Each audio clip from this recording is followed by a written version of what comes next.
Se eu entendi corretamente a questão de Rai, se eu não entendi Rai, você complementa, tá? Que Rai disse assim, quais as consequências, né, de algumas das nossas emoções, como a raiva, para o nosso corpo físico, nosso corpo perispiritual, né? Mas foi especificamente, Rai, para a raiva, não, qualquer outra emoção, né? Pois então, veja bem, como que nós entendemos essas questões. Isso que a gente chama de sentimento, raiva, medo, angústia, tristeza, ciúmes, inveja. Todas essas coisas não são sentimentos, são emoções. E o que é uma emoção? A emoção é a exteriorização do sentimento.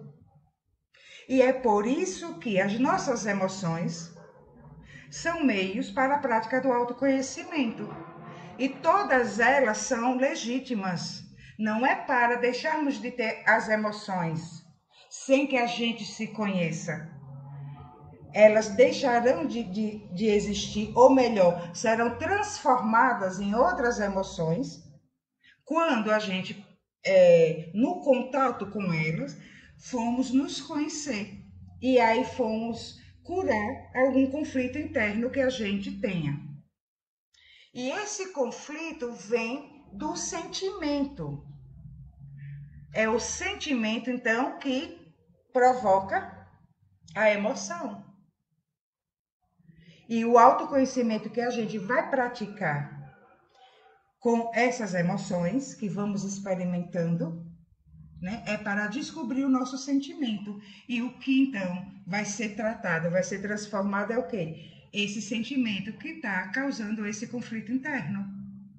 Que ele é o miolo, o centro do conflito. É o porquê temos aquele sentimento. Compreende isso? E então, quando a gente fala de consequências no corpo físico, no corpo perispiritual e em realidades, em experiências que vivenciaremos, não é da emoção, é do sentimento. Por isso que é tão importante a gente conhecer o nosso sentimento, os nossos sentimentos, entende? Porque o que cria a realidade é o sentimento. Realidade essa que seja algo no corpo físico, no corpo perispiritual, né? Ou de experiências na vida diária que vamos vivenciar, que vamos experimentar. Por isso que as emoções, as nossas experiências, os nossos sonhos, né, as nossas enfermidades, são meios que devem ser utilizados para o autoconhecimento. São os meios utilizados pelo próprio self para a gente se conhecer, para a gente conhecer os nossos sentimentos. Então, quando a gente diz assim, somos formados, né, por padrões mentais, por crenças, e se fala tanto hoje nas crenças limitantes, né, tudo isso vem forrado do sentimento.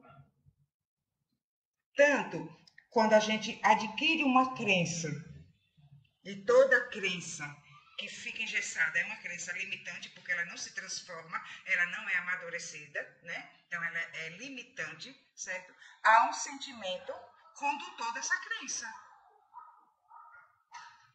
Então, as nossas experiências, as nossas vivências, vêm desses padrões mentais que, por sua vez, né, são senhoreados, como essa palavra, eu quis falar difícil e me perdi, né? São conduzidos por sentimentos. A crença cria um sentimento e o sentimento cria a crença. que então vão se formando esses padrões mentais. E aí a emoção é o colocar para fora, é a exteriorização desse sentimento que tá determinando esses padrões mentais. Então, sentir raiva. Opa, por que eu senti raiva? Eu vou pegar a raiva, que ela é legítima, ela precisa existir para eu me conhecer. E então eu vou pegar essa raiva para conhecer o meu sentimento e vou conhecer o meu padrão mental, que foi o condutor, né, dessa emoção e desse sentimento, porque vem tudo junto, o sentimento, o padrão mental e a emoção, entende? O sentimento mais lá para o fundo, o padrão mental o intermediário e a emoção é o que a gente coloca para fora. Então, fechando, as consequências acontecem do que a gente sente e não da emoção. Ah, fiquei com uma enfermidade, tal, porque eu sinto muita raiva. Não. Qual é o sentimento que provoca a sua raiva? E aí, para transformar, aí vamos supor, você foi lá, praticou o autoconhecimento, você conheceu qual o sentimento que está provocando aquela raiva. E aí você também, então, vai identificar, né, qual a crença que está também sustentando esse conjunto do sentimento e da emoção, para transformar o sentimento e transformar a crença. Na verdade, quando você começa a transformar um, você já está transformando o outro. Quando você começa a transformar uma crença, você já está modificando o padrão mental. Então, você já começa a transformar o sentimento. E quando você começa a transformar o sentimento, você também já está transformando uma crença. E aí, então, o que você vai vivenciar, vai passar a vivenciar, serão novas experiências que vão trazer novas emoções, uma nova exteriorização daquilo, do seu contato com aquela experiência. Entende? Então, não é nada assim tão complexo da gente compreender, mas é da gente praticar. Porque a gente se prende à emoção. E agora, justamente por a gente se prender à emoção, um ponto muito importante para a gente considerar, que a gente fala tanto, né, então, do autoconhecimento, de viver a nossa essência, de nos buscarmos, de nos autodescobrirmos, né? A gente dificulta esse processo porque a gente começa a se definir, se autodefinir pelas nossas emoções. E as nossas emoções não nos definem, não dizem quem somos, dizem o que há de sentimento em nós, o que nós estamos vivendo no nosso mundo interno, que não é uma definição, algo que não vai ser transformado. Ele vai ser transformado, quer queiramos ou não. Então, assim, por exemplo, às vezes uma pessoa que de tudo tem raiva, tudo se aborrece, acaba sendo agressivo com todo mundo. E a gente vai definir aquela pessoa por essa agressividade, por essas emoções. Ah, fulano é assim, assim, assim. Fulano é uma pessoa muito raivosa. Fulano é uma pessoa muito agressiva. E como a raiva é uma emoção, então é a exteriorização de um sentimento e de um padrão mental, né, formado por crenças, né, de repente essa agressividade venha, só um exemplo assim, né, dentro de tantos casos que são individuais, né, vamos supor que essa agressividade toda, essa raiva venha de uma autoestima muito baixa. E aí, qual a crença que pode estar conduzindo, né, servindo de morada para essa emoção que é a raiva? E aí, no contato com dada experiência, essa raiva sai. Pode ser de que, vamos supor, um homem, já que estávamos falando do aspecto masculino e do aspecto feminino. O que é que se diz da figura masculina? Que ele tem que ser um provedor. que ele tem que dar conta de tudo. Então, o brio do homem tá na conquista material, é o para fora. Na conquista material, no sustentar uma família, no ter uma posição profissional de conhecimento, de reconhecimento. E aí, se ele não tem isso, de acordo então com essa crença, a emoção raiva é exteriorizada cada vez que ele se sente ferido, cada vez que o seu brio masculino é mexido. E qual o sentimento, então, que conduz essa crença, que serve de morada para essa emoção raiva, que diante de uma experiência, ela sai, que a emoção é a exteriorização do sentimento. Que sentimento é esse? Raiva de si mesmo. A raiva que ele expôs não é com a outra pessoa.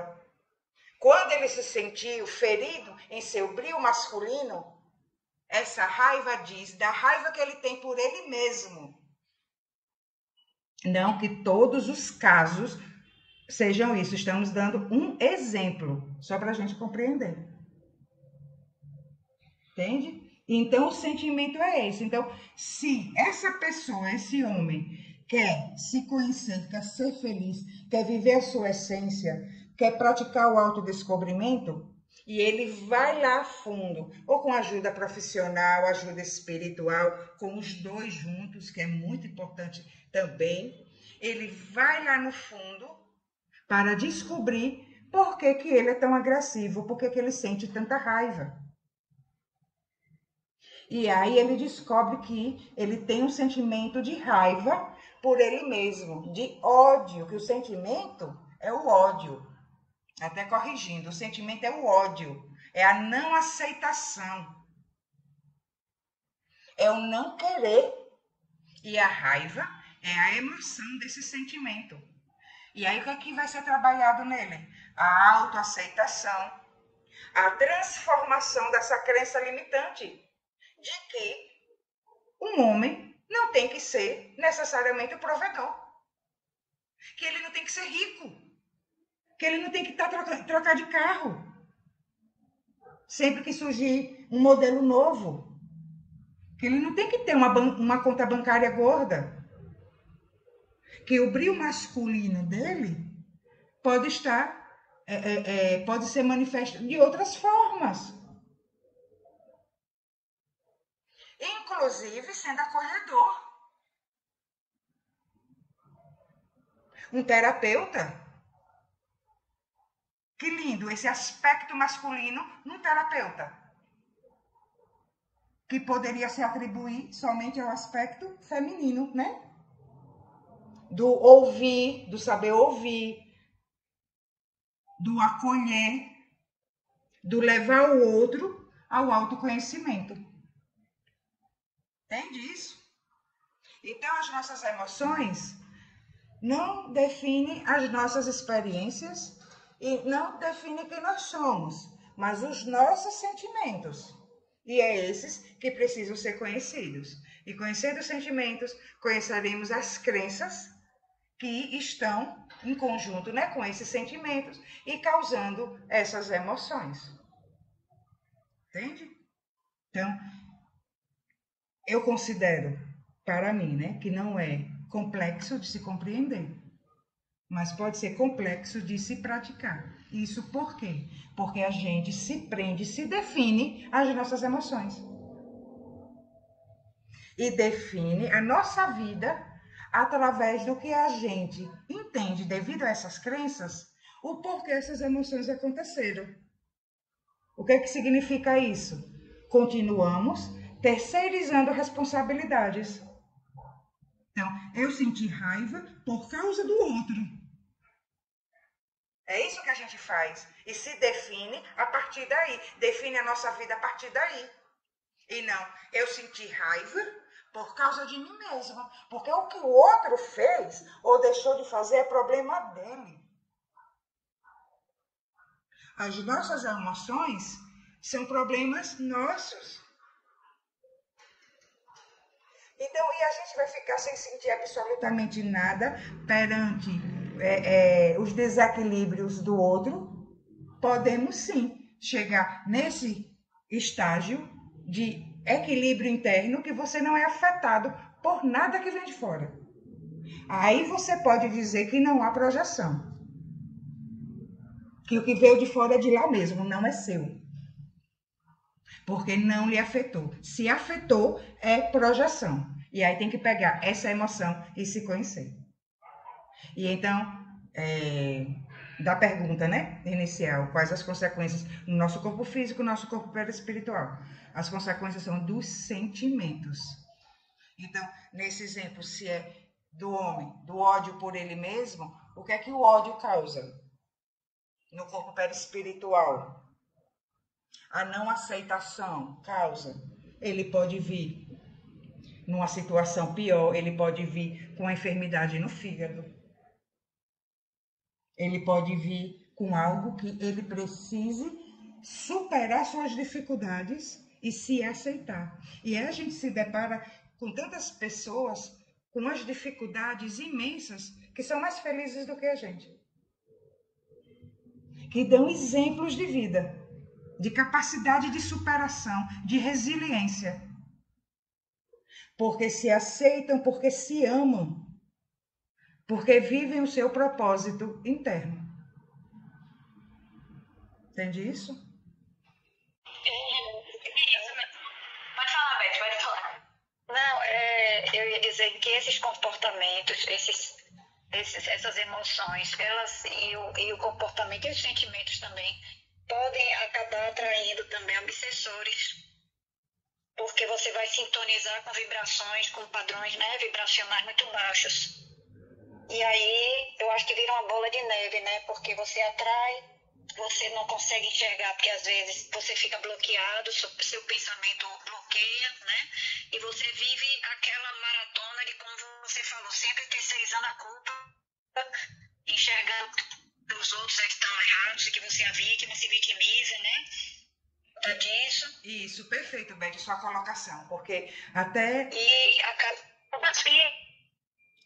Até nos vídeos, né, anteriores lá no canal, que nós falamos sobre a obsessão espiritual, e foi muito legal, Beth, ter tocado nesse assunto, porque a obsessão espiritual, né, ela é atraída pelos nossos sentimentos, a nossa vibração, a propósito, o vídeo foi sensacional, viu, Angélica? Sensacional. Cada dia que passa você tá melhor a cada dia, com clareza, com muita clareza. O vídeo tá sensacional, eu adorei.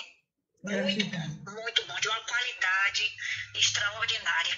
Gratidão. Adorei, viu? Era para fazer o comentário lá na rede e eu esqueci, só fiz curtir. Agradeço a eles, quem me auxiliou nesse processo, viu? Então, você tocou no ponto importantíssimo, que nós atraímos a obsessão espiritual ou as influências espirituais pelo que nós sentimos, por esse desconhecido. Não é por nossas emoções, é pelo que nós somos, enquanto esses sentimentos desconhecidos. O universo não responde ao que nós queremos, responde ao que nós somos. Seja de algo positivo, seja de algo negativo.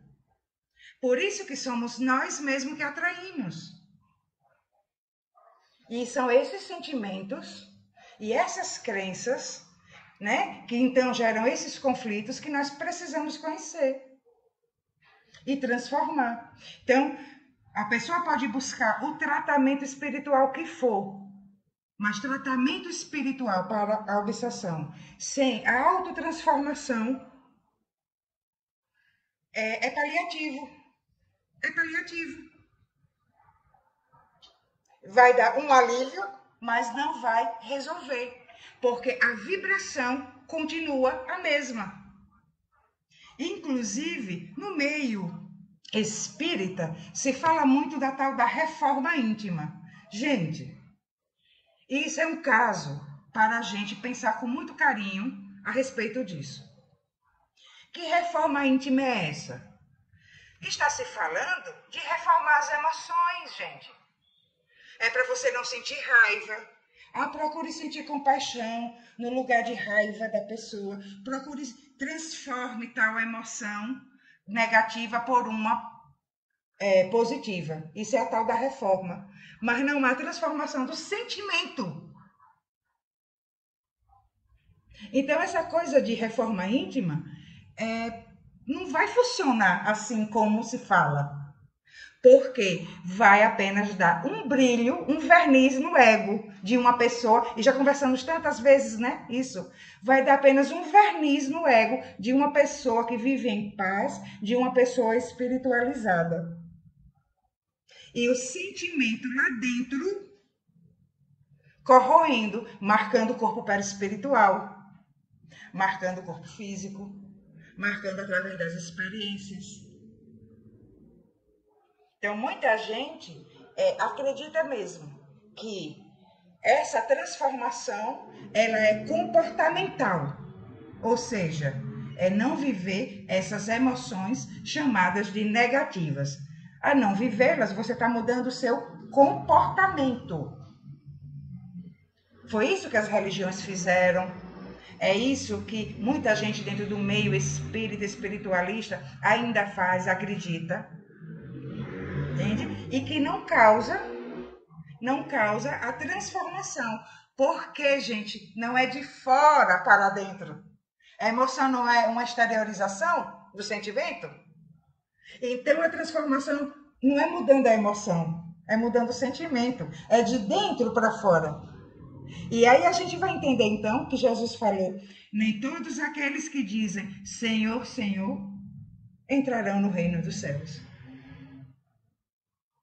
Porque esse Senhor, Senhor, é esse verniz do ego. É a oração vazia do sentimento puro. É o fazer sem o sentimento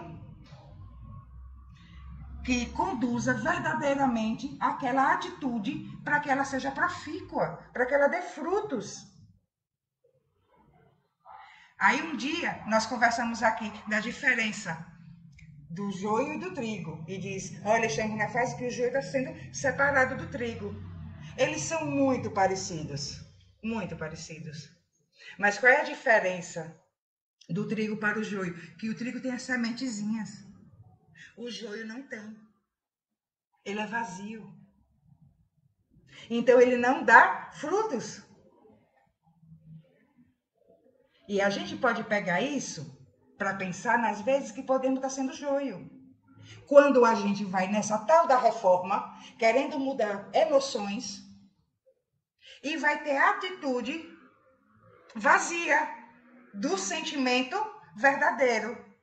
E aí, como não vai gerar frutos, não tem a capacidade realmente de mudança de realidade, aquela experiência que você chama de negativa e que você está mudando o seu comportamento, só a exteriorização, só a emoção, frente àquela experiência, ela continuará acontecendo, até que você mude o sentimento.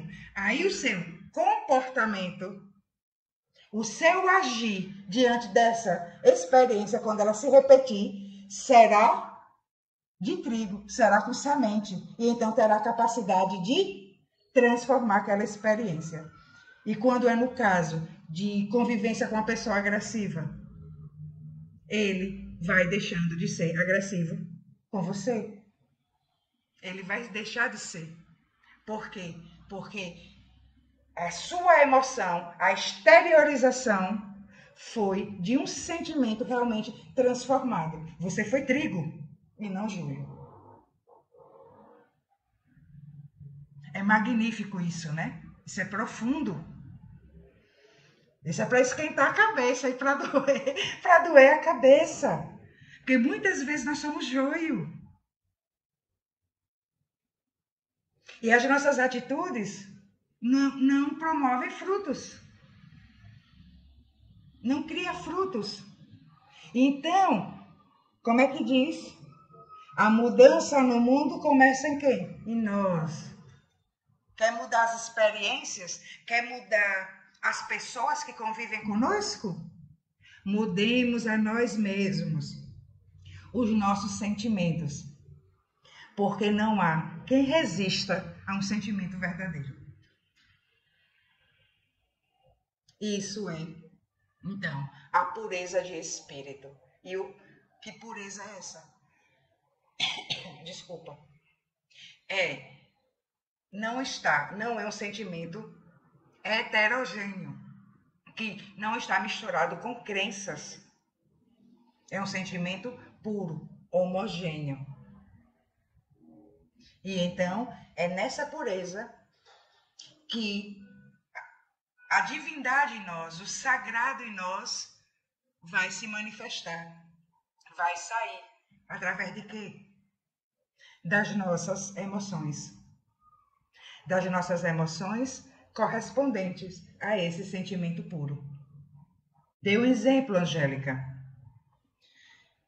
dessa emoção que venha já do sentimento puro. O acolhimento ao agressor, o abraço. É o não querer ser o maior, é querer ser o menor. É o não querer ter razão. É o querer ser paz e ser um instrumento de paz. É não ter o orgulho, nem o egoísmo e nem a vaidade. É praticar o PIB, né? É a siglazinha. Perdão das ofensas, indulgência para com as imperfeições alheias, né? Não é PIB. Perdão das ofensas, indulgência para com as imperfeições alheias. Esqueci o outro. E aí, benevolência. A benevolência para com todos. Isso mesmo, Kátia, né? Perdão das ofensas, indulgências para com as imperfeições alheias, benevolência para com todos. E isso são emoções de um sentimento puro. Que aí Deus, então, pode se manifestar. São emoções, corrigindo, emoções de um sentimento puro. E a gente só consegue através do autoconhecimento, através da transformação desse sentimento, dos nossos sentimentos.